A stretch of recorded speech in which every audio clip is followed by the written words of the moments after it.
अस्सलाम वालेकुम, welcome to my YouTube channel learning with जी। आज की इस वीडियो में वर्चुअल यूनिवर्सिटी का कोर्स MCM 101 डिस्कस करने वाली हूँ, जिसमें मैं चैप्टर नंबर 21 से लेकर 26 तक कवर करूँगी।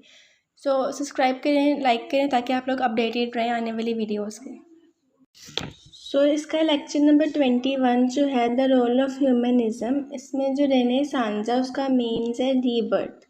ये कैरेक्टराइज्ड है रोमन और ग्रीक लिटरेचर के साथ, जो कि डेवलपमेंट ऑफ ह्यूमनिस्ट मूवमेंट में काफ़ी ज़्यादा इम्पोर्टेंट है। अब इन्होंने एम्फेसाइज किया कि इंडिविजुअल्स को विद इन आर सोसाइटी और बेसिकली इन्होंने इंडिविजुअल्स को एम्फेसाइज किया, ह्यूमन पोटेंशियल को एम्फेसाइज किया, क्रिएटिविटी को एम्फेसाइज किया। और प्रिंट मीडिया का काफ़ी गुड इम्पैक्ट पड़ा था 14 to 18 सेंचुरी के दरमियान में यूरोप में, और उसमें कल्चरल चेंजेस भी आ रहे थे रेनेसांस पीरियड में। अब इसमें रीडिस्कवरी हुई थी टेक्स्ट की। ये जो पुराने ज़माने का टेक्स्ट था एशियन टाइम का, उसकी रीडिस्कवरी हुई। रेनेसांस के जो स्कॉलर थे उन्होंने अपने पुराने टेक्स्ट को रीडिस्कवर किया ताकि वो अपनी साइंटिफिक नॉलेज को बढ़ा सकें, और उसके अलावा उन्होंने बॉटनी, ज़ूलॉजी, मैजिक और एस्ट्रोलॉजी में भी काफ़ी हद तक नॉलेज गेन कर ली थी। और अब वो कंट्रीब्यूशन कर रहे थे एस्ट्रोनॉमी में, मतलब काफ़ी साइंटिफिक थिंकर्स ने एस्ट्रोनॉमी पर काम करना स्टार्ट कर दिया था। लाइक हेलोसेंट्रिक मॉडल बनाया गया था सोलर सिस्टम का, उसमें भी काफ़ी ज़्यादा इन्वेंशंस हुई, उसके बारे में भी इसमें डिस्कस किया गया है। अब फर्दर इसमें डिस्कस हुआ ह्यूमनिज़्म का इम्पैक्ट लिटरेचर पर। तो जो ह्यूमनिस्ट थे वो एम्फेसाइज कर रहे थे फिजिकल एट्रेंसेस को, इंटेंगिबल मेडिटेशंस पर, जिसका बेसिक एविडेंट ये है कि बेन जॉनसन और शेक्सपियर के अगर हम पोइम्स और प्लेस वगैरह के थीम देखें तो आपको उसमें भी इसका काफ़ी रिफ्लेक्शन मिलेगी। अच्छा, उसके अलावा ना इसमें प्रिंटिंग रोल ने भी काफ़ी डायमेंशंस में काम किया। प्रिंटिंग प्रेस की जो इन्वेंशन थी उसने वेस्ट के स्कॉलर्स को डिफरेंट टॉपिक्स पर बुक लिखने के लिए हेल्प आउट किया, मतलब हाई लेवल पे और लार्जर नंबर पे बुक्स लिखी गई, जिसकी वजह से नॉलेज जो थी वो काफ़ी हद तक फैल रही थी और मैस प्रोडक्शन हो रही थी हर चीज़ की, लाइक बुक्स की, न्यूज़पेपर्स की, मैगजीन्स की। अब इसके साइंटिफिक चेंजेस में जो मेंशन किया गया है वो बेसिकली ये है कि जब 1543 में साइंटिफिक रेवोल्यूशन की पब्लिकेशन हुई थी, तो इस वर्क ने काफ़ी सिग्निफिकेंट मार्क किया था साइंटिफिक थिंकिंग में। लाइक ये जो पीरियड है ये जो है विटनेस है रीशेप करने की यूनिवर्स की अंडरस्टैंडिंग्स को। लाइक साइंटिफिकली जो यूनिवर्स में चीज़ें एक्सप्लोर हो रही थी उन सबको इसने रीशेप किया, उनको अंडरस्टैंडिंग उनकी बेटर की। कि इमरजेंस ऑफ रेवोल्यूशन की बात की जाए तो इसमें जो साइंटिफिक रेवोल्यूशन का कॉन्सेप्ट है उसको डिस्कस किया है, और ये जो टर्म है साइंटिफिक रेवोल्यूशन ये अलेक्जेंडर ने 1939 में क्वाइन किया था। अब इसमें जो मॉडर्न साइंस थी उसको इमरजेंस मिली, लाइक वो काफ़ी हद तक बढ़ गई, इंक्रीज हुई, और मॉडर्न वर्ल्ड जो था वो साइंटिफिक जो ऑब्जर्वेशन थी, एक्सपेरिमेंट्स थे, उनको अंडरस्टैंड करने लग गया और उनकी प्रैक्टिसेस वगैरह करने लग गया। मतलब कि जो चीज़ें एक लिमिटेड रेंज में थी वो अनलिमिटेड होगी, मतलब सबके लिए एक्सेस उसके लिए ईजी होगी। सो एक्सेस ईजी होने की वजह से हर कोई उसे अंडरस्टैंड करने लग गया था और उसकी प्रैक्टिसेस करने लग गया था। और ये जो कॉन्सेप्ट है साइंटिफिक रेवोल्यूशन का उसने लोगों को डिबेट करने में हेल्प आउट किया, डिफरेंट कॉन्सेप्ट्स एक्सप्लोर हुए साइंस में, मैकेनिज्म में, और काफ़ी कुछ जो था वो एक्सप्लोर हुआ इस पीरियड में। न्यू आइडियाज़ और पीपल हु इमर्ज की बात करें तो साइंटिफिक रेवोल्यूशन में काफ़ी ज़्यादा की फिगर्स इमर्ज हुए थे, मतलब काफ़ी ज़्यादा चीज़ें इमर्ज हुई थी, जैसे ह्यूमन एनाटॉमी पर डिस्कवरीज हुई, और उसके अलावा एक इम्पॉर्टेंट डेवलपमेंट हुई मैथ्स में और फिज़िक्स वगैरह की थ्योरीज़ में। मैथ्स में और फिज़िक्स में थ्योरी ऑफ यूनिवर्सल की डेवलपमेंट काफ़ी ज़्यादा जो है वो इम्पोर्टेंट है। उसके अलावा ऑब्जर्वेशन और एक्सपेरिमेंट स्टार्ट हो गए, इस दौरान मॉडर्न साइंटिफिक इंक्वायरी इस्टेब्लिशमेंट होना शुरू हो गई थी। थ्योरेटिकल डेवलपमेंट में जो था 1543 में सोलर सिस्टम में हेलोसेंट्रिक मॉडल को इंट्रोड्यूस करवाया गया था, बेसिकली जिसका मकसद ये था कि ज़मीन को दुनिया का दरमियानी हिस्सा कंसीडर किया जाए, जिस पर रोमन कैथोलिक जो थी उसका भी मतलब काफ़ी ज़्यादा इम्पोर्टेंस है इसमें। और इवन कि उस टाइम तो वो इतना नहीं माने, पर 2000 साल बाद जो थे वो एस्ट्रोनॉट्स जो थे, हमारे फल्कियात जो थे, उन्होंने जियोसेंट्रिक के निज़ाम को कबूल किया था। और उसके बाद जो ये केपलर है, गलीलियो है, और बाद में जो न्यूटन आया, जो यहाँ पे डिस्कस भी किया गया पैराग्राफ में, इन्होंने इसमें काफ़ी इंपॉर्टेंट रोल प्ले किया इसको इस्टेब्लिश करने में मॉडर्न सोसाइटी। सो चैप्टर नंबर 22 मैंने इसमें इसलिए कवर नहीं करवाया क्योंकि उसमें सारा रीकैप है, मतलब जो लास्ट में हम लोग पढ़ चुके हैं पिछले चैप्टर्स में, वो सारा रीकैप है। सो अब जैसे कि मीडिया मैनेजमेंट हमारे चैप्टर नंबर 23 का नाम है, जैसे नाम ही सजेस्ट कर रहा है कि हम लोग इसमें मीडिया को मैनेज करने की बात करें कि मीडिया की जो मैनेजमेंट है वो किस तरीके से हो रही है।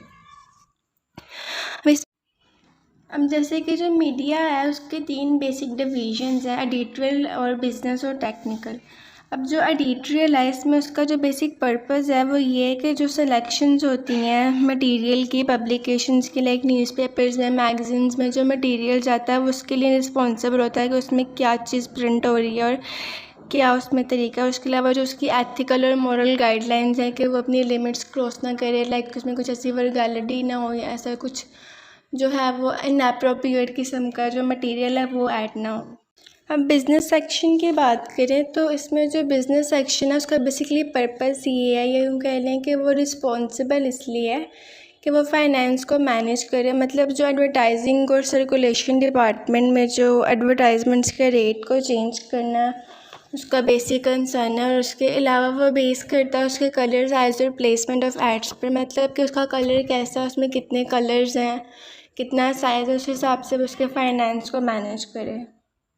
अब बेसिकली अगर सर्कुलेशन डिपार्टमेंट की बात करें तो ये रिस्पॉन्सिबल है इंक्रीज़ करने में पब्लिकेशंस को, और जो मार्केट में आपकी कंपनी की रेपुटेशन, आपके न्यूज़पेपर की, आपके मैगज़ीन के कोई भी मैनुअल है उसकी जो आपकी रेपुटेशन है, ये इसको रिस्पॉन्सिबल है उसके लिए। और नेक्स्ट जो है अकाउंट डिपार्टमेंट। अगर अकाउंट डिपार्टमेंट की तो बात करें तो उसके नाम से पता चल रहा है कि वो आपके जो है ट्रांजैक्शंस को और आपके फाइनेंशियल चीज़ों को हैंडल करेगी। इसमें आपके जैसे एम्प्लॉयज़ की सैलरीज इंक्लूड होती हैं, उसके अलावा जो आपकी एक्सपेंशंस आ रहे हैं मैगजीन्स पर, न्यूज़पेपर्स पर, और जो पब्लिकेशन के बेसिकली एक्सपेंसेस हैं उन पर।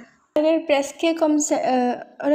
के कॉन्सेप्ट की बात कीजिए, जो प्रेस डिपार्टमेंट है वो रिस्पॉन्सिबल होता है कि जो न्यूज़पेपर और बाकी मैनुअल्स हैं और टाइम पर प्रिंट हो जाए, टाइम पर डिस्ट्रीब्यूट हो जाए। उसके अलावा ये जो प्रेस है रिस्पॉन्सिबल होता है कि ये प्लेट्स मेकिंग भी करे। और मोस्टली ये जो डिपार्टमेंट है ये रात में काम करता है क्योंकि सुबह में इतने सारे डिपार्टमेंट्स काम कर रहे होते हैं कि उनको जो है वो प्रॉपर टाइम नहीं मिल पाता। लाइक उन्होंने मटीरियल को भी प्रूफ रीड करना होता है, उसमें कोई मिस्टेक्स ना आए, और अगर कोई मिस्टेक्स आए तो वो फिर उनके लिए मसला बन सकता है। सो दैट्स वाई ये जो डिपार्टमेंट है प्रेस डिपार्टमेंट, ये रात के टाइम काम करता है। सबसे इम्पोर्टेंट और सबसे सेंसिटिव काम इसी डिपार्टमेंट का होता है।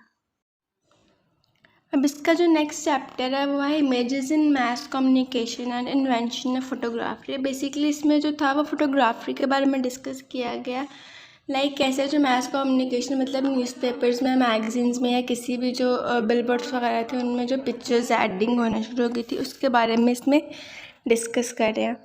अब इस चैप्टर में फ़ोटोग्राफी को डिस्कस किया। 19th सेंचुरी का जो मिड था उसमें मास कम्युनिकेशन में फ़ोटोग्राफी को इन्वेंट किया गया था। क्वेश्चन ये है कि फ़ोटोग्राफी है क्या। तो फोटोग्राफी का जो प्रोसेस है वो बेसिकली ये है कि जिसमें इमेज को परमानेंटली तौर पर रिकॉर्ड करते हैं। 19th सेंचुरी में ये डेवलप हुआ प्रोसेस, और बेसिकली इसका जो सारा प्रोसेस है वो ये है कि एक पिक्चर है, अगर आपने उसको डेवलप करना है तो पहले आप उसे कॉपर प्लेट पे कोटेड करते थे, उसके बाद सेंटिसाइज सिल्वर प्लेट पर, मतलब जो इनिशियल टाइम में यूज़ होता था प्रोसेस। सो इस तरीके से फ़ोटोग्राफी में पिक्चर्स को पहले कैप्चर किया जाता था और इससे फ़ोटोग्राफी कहते हैं। अब बात करें पोर्ट्रेट फ़ोटोग्राफी की, तो इसने भी एक सिग्निफिकेंट ट्रांसफॉर्मेशन में इम्पैक्ट दिए हैं 19th सेंचुरी में। जब कार्ड्स का इन्वेंशन हुई थी तो इसमें फ़ोटोग्राफी का जो था शेप किया था, कार्ड्स की जो इन्वेंशन थी उसने उसको शेप किया, लाइक पब्लिक ओपिनियन और हिस्टोरिकल रिफरेंस में को इन्फ्लुएंस किया उससे सबसे ज़्यादा इम्पोर्टेंटली। और अब जो अर्ली फ़ोटोग्राफी का इम्पैक्ट हुआ यहाँ पर वो ये था कि जो मैस प्रोडक्शन थी वो स्टार्ट हो चुकी हुई थी, मतलब काफ़ी ज़्यादा लोग इसमें इन्फ्लुएंस हुए और काफ़ी ज़्यादा लोग इसमें इमर्ज होना शुरू हो गए थे, इन्वॉल्व हो रहे थे कि हम अपनी पिक्चर्स वगैरह का जो काम है, लाइक स्पेशली प्रिंटिंग में जो था वो न्यूज़पेपर्स पर प्रिंट्स आ रहे थे और बिलबोर्ड्स वगैरह बनना शुरू हो चुके हुए थे। उसने बहुत ज़्यादा मार्केबल जो था वो इम्पैक्ट छोड़ा सोसाइटी पर अपना। ये कि हिस्ट्री को परसीव करना लोगों ने एक अलग तरीके से स्टार्ट कर दिया था, मतलब लोगों को हिस्ट्री को परसीव करने का वे चेंज हो गया था। और इसका जो प्राइवेसी का कॉन्सेप्ट है, मतलब उससे पहले कोई प्राइवेसी का कॉन्सेप्ट नहीं था, मगर जब ये पिक्चर्स का कॉन्सेप्ट आया तो प्राइवेसी का कॉन्सेप्ट भी बिल्कुल इसके साथ ही आया। और जो फोटोग्राफिंग थी, जो फोटोग्राफी है हमारी, वो एक इम्पॉर्टेंट टूल बन गई थी कम्युनिकेशन में और डॉक्यूमेंटेशन में। उसके अभी photographs comes to news media में हुआ ये कि 1881 में जब हाफ टोन प्रोसेस को इंट्रोड्यूस करवाया गया तो एक न्यू मतलब कि मीडिया में एक चेंज आया और लोगों ने इसमें मतलब कि न्यूज़पेपर्स में और बुक्स में पिक्चर्स वगैरह ऐड करना शुरू कर दी, जैसे मैंने पहले बताया आपको। और इसमें इसकी मैस प्रोडक्शन स्टार्ट हो चुकी हुई थी और जो थे काफ़ी लोगों ने इसके ऊपर काम करना शुरू कर दी। जैसे कि अब इसमें अगर आप देखें लास्ट पैराग्राफ में तो इसमें काफ़ी ऐसे लोगों के नाम हैं जो कि मतलब के पिक्चर्स वगैरह पे इनमें इन्वॉल्व थे और जो लोगों की पर्सनालिटीज़ को शेप कर रहे थे through mess media. New technology की बात करें इसमें तो फोटोग्राफी ने जो था रिमार्केबल इम्पैक्ट दिया था जब उसने 35 mm का कैमरा इन्वेंट हुआ फोटोग्राफी में, जिससे काफ़ी अच्छी रेवोल्यूशन आई डॉक्यूमेंटेशंस में, मैगजीन्स में और काफ़ी ऐसे प्लेटफॉर्म्स में। और जब वर्ल्ड वॉर 1 और वर्ल्ड वॉर 2 हुई थी तो लोगों ने काफ़ी सब्जेक्ट्स पर डॉक्यूमेंट्रीज़ करना भी इवन स्टार्ट कर दी थी। फोटोग्राफी डॉक्यूमेंटेशंस स्टार्ट हो चुकी हुई थी, जैसे कि लोगों ने कल्चर डिसइंटीग्रेशंस के बारे में लिखना शुरू किया और उनकी पिक्चर्स कैप्चर करना शुरू किए, जिससे काफ़ी हद तक लोगों में इस चीज़ों की अवेयर। मॉडर्न फोटोग्राफी को डिस्कस करें तो बेसिकली ये 19 और 20th सेंचुरी के मिड से मतलब शुरू होता है ये हमारा मॉडर्न पीरियड। तो इसमें हुआ क्या कि सोशल लैंडस्केप्स के बारे में लोगों ने लिखना शुरू कर दिया, मतलब पिक्चर्स कैप्चर करना शुरू कर दी। लोग जो थे वो अर्बन लाइफ की जो ट्रेजेडीज़ थी या जो भी उनमें चैलेंजेस फेस करने पड़े थे उनको कैप्चर करना शुरू कर दिया लोगों ने। और देन फोटोग्राफी को कंबाइन किया गया दूसरे मोड्स ऑफ एक्सप्रेशन के साथ, जैसे कि कंप्यूटर इमेजिंग और मिक्स मीडिया की कंपोजिशन से फोटोग्राफी में सेल्फ एक्सप्रेशन को एक्सप्लोर किया गया और भी काफ़ी कुछ इसमें हुआ। जैसे फोटोग्राफी में डिफरेंट एस्पेक्ट्स में प्रैक्टिसेस होने लगी, एजुकेशन में, मेडिसिन में, कॉमर्स में और ऐसे काफ़ी एस्पेक्ट्स में। और लास्ट पे अगर बात करें डिजिटल टेक्नोलॉजी की तो जो थी डिजिटल टेक्नोलॉजी उसने एक रिमार्केबल चेंज दिया था, मतलब इमेजेस में न्यू पॉसिबिलिटीज़ आ रही थी। लोग एलिमेंट्स को मिलाकर आएगा उसको एडिट करके बनाना शुरू कर दिया था। कलर्स, फिल्टर्स और सेंसर्स वगैरह काफ़ी ज़्यादा इम्प्रूव हो चुके थे ट्रेडिशनल प्रोसेस के मुकाबले में। मतलब टेक्नोलॉजी ने अपना इसमें काफ़ी ज़्यादा जो था वो वाइटल रोल प्ले किया। अच्छा, इसका अब जो नेक्स्ट चैप्टर है motion pictures and a new way in mess communication. इसका बेसिकली मतलब ये है कि जो मोशन पिक्चर का मतलब है वो मूवी मेकिंग। जैसे कि पहले तो सिर्फ पिक्चर्स तक महदूद था सारा काम, सिर्फ पिक्चर्स बन रही थी और इमेजेस वगैरह जो थी वो न्यूज़पेपर्स में या मैगज़ीन वगैरह में आ रही थी। बट उसके बाद उन्होंने लाइव न्यूज़ रिपोर्टिंग शुरू कर दी, मूवी मेकिंग्स बनाना शुरू कर दी। अब इसमें मेनली जो डिस्कस किया गया है वो स्टोरी टेलिंग को डिस्कस किया गया और न्यूज़ रिपोर्टिंग के फीचर्स को डिस्कस किया गया। मतलब हाफ टोन टेक्निक के बाद जो इमेज की क्वालिटी थी वो भी काफ़ी इंक्रीज़ हुई, काफ़ी फीचर्स उसके अलावा और भी इम्प्रूव हुए और वीडियोस चलाई जा रही थी, लाइव वीडियोस बनाए जा रहे थे, मतलब टीवी पे लाइव चलाई जा रही थी पिक्चर्स भी और उसके अलावा जो वीडियोस वगैरह थी वो भी।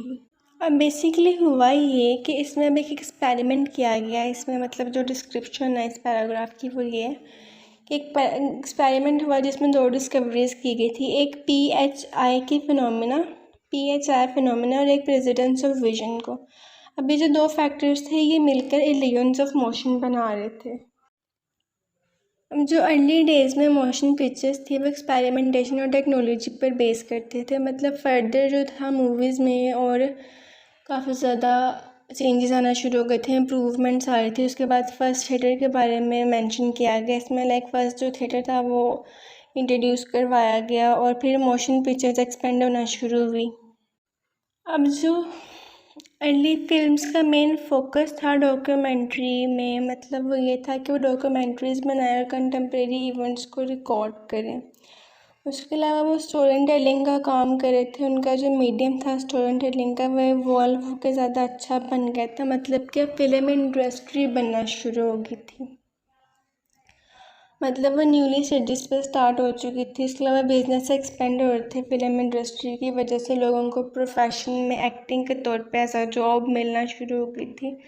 और हॉलीवुड का ये जो एरा है, मतलब ये जब मूवीज़ वगैरह बनना शुरू हुई, फिल्म इंडस्ट्री बनी, तो हॉलीवुड के इस एरा को जो है वो एक गोल्डन एरा कंसिडर किया जाता है। अब बेसिकली ये इसका कंटिन्यू चैप्टर है, चैप्टर नंबर 26। अब इसमें हुआ ये कि जो ये एरा था इसको एज ऑफ हॉलीवुड के तौर पे कंसीडर किया जाने लगा था। फिल्म इंडस्ट्री जो थी वो बहुत बड़े मैस मीडियम पे इवॉल्व हो रही थी, मतलब कि एक मैस मीडियम बन चुकी हुई थी। टीवी ने काफ़ी पॉपुलैरिटी गेन कर ली थी उस टाइम पे। इवन 1950s में जब मूवीज़ की इनोवेशन स्टार्ट हुई तो न्यू स्टार्स की इमर्जेंस होना शुरू हुई और सिनेमास बनना शुरू हुए। और बाद में जब मूवीज़ रिलीज़ होना शुरू हुई, अब जैसे 1975 में एक मूवी रिलीज़ हुई थी जॉस, जो कि फिल्म इंडस्ट्री में बहुत ज़्यादा इंपॉर्टेंट और सिग्निफिकेंट रोल प्ले किया उस मूवी ने। उसके बाद और भी काफ़ी सारी ब्लॉकबस्टर मूवीज़ आई, जैसे कि स्टार वॉर्स और ईटी। एंड देन फिर 1980s में जो था वीसीआर की इन्वेंशन हुई। जो वीसीआर की इन्वेंशन थी वो 1980 में हुई थी, और उसके बाद मल्टीपल थिएटर्स पॉपुलर होना शुरू हो गया, आईएमएक्स टेक्नोलॉजी इमर्ज होना शुरू हुई, और भी काफ़ी कुछ इमर्ज हुआ, जैसे कि साउंड सिस्टम से बिग स्क्रीन्स बनना शुरू। अब अगर हम बात करें सेंसरशिप और एथिक्स की, तो बेसिकली इसका मतलब ये है कि कुछ ऐसे डिपार्टमेंट इंडस्ट्री में इस्टेब्लिश किए गए हैं जो कि आपको इलीगल या अनएथिकल काम करने से रोकते हैं, मतलब आपको वार्न करते हैं। उन्होंने ऐसे रूल्स बना दिए हुए हैं जिसके बाद आप ऐसे काम नहीं कर सकते। तो अब 1934 में एक हे कोर्ट्स के नाम की जो थी डिपार्टमेंट सेंसरशिप के तौर पे इस्टेब्लिश किया गया, जिसने मूवी कॉन्टेंट्स में काफ़ी गाइडलाइंस बनाई। मगर फिर हुआ ये कि 1960 में जो फिल्म मेकर्स थे उन्होंने इस रिस्ट्रिक्शन को मानने से इनकार कर दिया, उन्होंने इसे ब्रेक कर दिया। और फिर जो रेटिंग सिस्टम था उसका वो इवॉल्व होता गया और PG-13 और NC-17 के साथ मतलब कि मर्ज हुआ। और अब जो है वो इन दोनों में बैलेंस है, लाइक एस्थेटिक फ्रीडम और जो रिस्पॉन्सिबल कंटेंट है वो दोनों बैलेंस होकर चल रहे हैं। सो आज का लेक्चर बस यही तक। नेक्स्ट वीडियो में मिलते हैं इंशाल्लाह। अल्लाह हाफ़िज़।